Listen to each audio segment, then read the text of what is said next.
শুধু জেলে নিয়ে গেলে হবে না, তাদেরকে আধা ঘন্টার জন্য উল্টো লটকাতে হবে। কাঁটা তারের বেড়া ভারতকে আমরা এটা বলবো, আপনারা মনে করেন না আপনাদের দেওয়া নাম বিজেপি আছে, এটা এখন বিজেপি না, এটা এখন বিডিআর।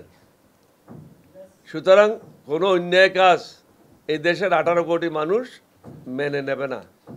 আমি আগেই বলেছি আমাদের সৈনিক সংখ্যা হচ্ছে 1 কোটির উপরে। 10 দিনের ট্রেনিংয়ে 1 কোটি লোক যুদ্ধের জন্য প্রস্তুত হবে। সুতরাং আমাদের সাথে ফাজলামি করে কোনো লাভ হবে না। আপনাদের কাজ আপনারা করেন, আমাদের কাজ আমরা করি। আমাদের উপর মাতবরি করবেন না, আমাদের সাথে বন্ধুত্ব করেন, আমাদের জনগণের সাথে। সরকারের সাথে বন্ধুত্ব করলে কোনো লাভ হবে না।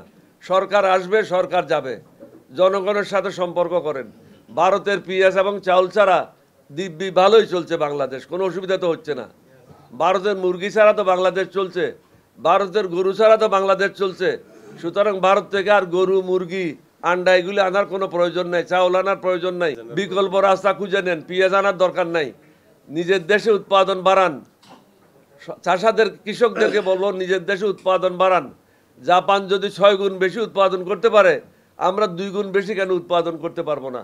তাহলে আমাদের কোনো সমস্যা থাকবে না। নিজের উপর নির্ভরশীল হই, আল্লাহর উপর আস্থা রাখি।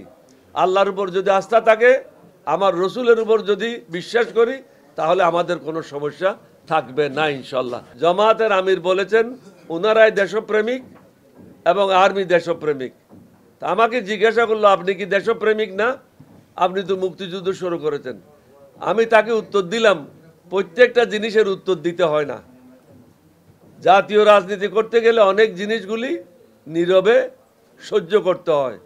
কামড়াকামড়ি করলে আমরাই ক্ষতিগ্রস্ত হব।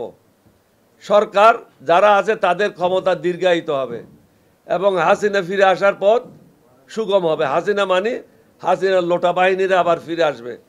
লোটা বাহিনীরা তো আপনারা দেখেছেন সচিবালয়ের অভ্যন্তরেও তারা স্যুট কোট পরে সরকারের বিরুদ্ধে মিছিল করেছে।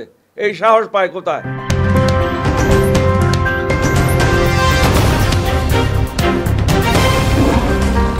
Voice of Tiger.